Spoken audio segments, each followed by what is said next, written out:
Welcome back, cricket lovers, to another electric episode of I Don't Like Cricket. I love it. It's the only place where the sound of leather on willow echoes like a symphony. And every test match is a 5-day drama we can't take our eyes off. And this week we're not just talking cricket, we're talking resurrection. A rebirth. A roar from India that's shaking the very foundations of baseball. Let's dive into it. India crushed England by 337 runs at Edgbaston. Make no mistake, this wasn't just a win. This was an absolute dismantling.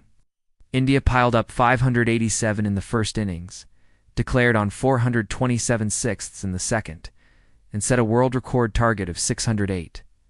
England, all out for 270, chasing shadows and a ghost of their own inflated philosophy.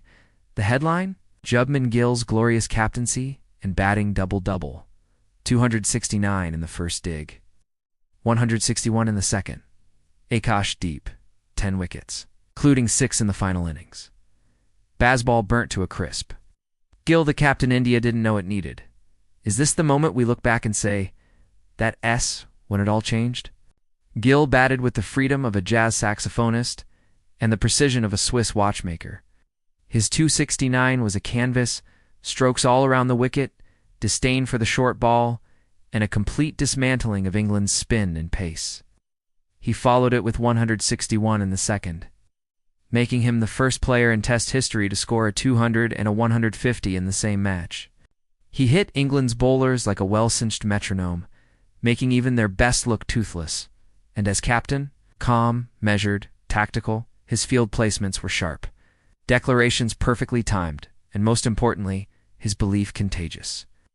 The players followed his example, and the bowlers bowled like lions. India has had many greats, but with talk already of 120 international centuries, Gill might just be the next great heir. A blend of Kohli's aggression, Dhoni's composure, and Tendulkar's artistry. Dare we say it, the new Don Bradman? Baseball bruised and beaten. At home now, let's talk about baseball. Remember the hype? The swagger? Well, here's the bitter truth. India just out-baseballed England. In England, so-called fearless approach was neutralized by smart field placements, pinpoint bowling, and scoreboard pressure. England's top order Crawley, Pope, Root, Brooke, all failed to convert. There was no anchor, no substance, just flashes, mostly fizzles. Even England's famed depth felt like a myth, with Jamie Smith briefly threatening before being outfoxed. There was no counterpunch, just resistance, and then collapse. Akash. Deep. From stand-in to star with Jasprit, Bumrah arrested. Few expected the Indian seam attack to dominate, but Akash Deep had other plans. He didn't just fill in, he filled up the stat sheet, ripping through England with figures of 10 wickets for 90 across the match, including a second innings haul of 6 for 51. His line was relentless, his length nagging. He beat bat after bat with in-swing, outswing, seam movement, bounce, you name it. At times, even the stumps seemed afraid to fall. And let's not forget Siraj, Krishna, and Jadeja, all doing their part. India's bowling without Bumrah looked more threatening than England's entire attack. 5 reasons why India triumphed. Let's summarize this masterpiece in 5 powerful strokes. Shubman, Gill's genius. 2 innings for the ages. England's baseball bust. All talk, little walk. Indian bowlers greater than English bowlers. Simple, deadly truth. Tactical excellence. India read the pitch, the match situation, and the mood better. Mental toughness.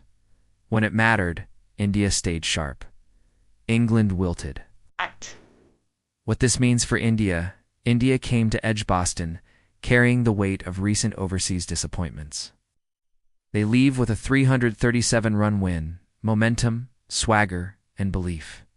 This win buries old ghosts and awakens a giant. Shubman Gill has not only led India to one of its most dominant Test wins overseas, he's reminded the world that this team is not in transition, it's in ascension. India is ready to roar again, at Lord's, at the Oval, and beyond. Final thoughts? So to every doubter of Shubman Gill, to every advocate of baseball, to those who thought India couldn't win in England again, this was your wake-up call. Because I don't like cricket. I love it. Just watched one of the most complete, clinical, and commanding test wins of this generation. See you at Lords. Don't forget to like, share, and subscribe to Dynamic Dymentionz for more. And until next time, keep loving cricket the way India played it this week.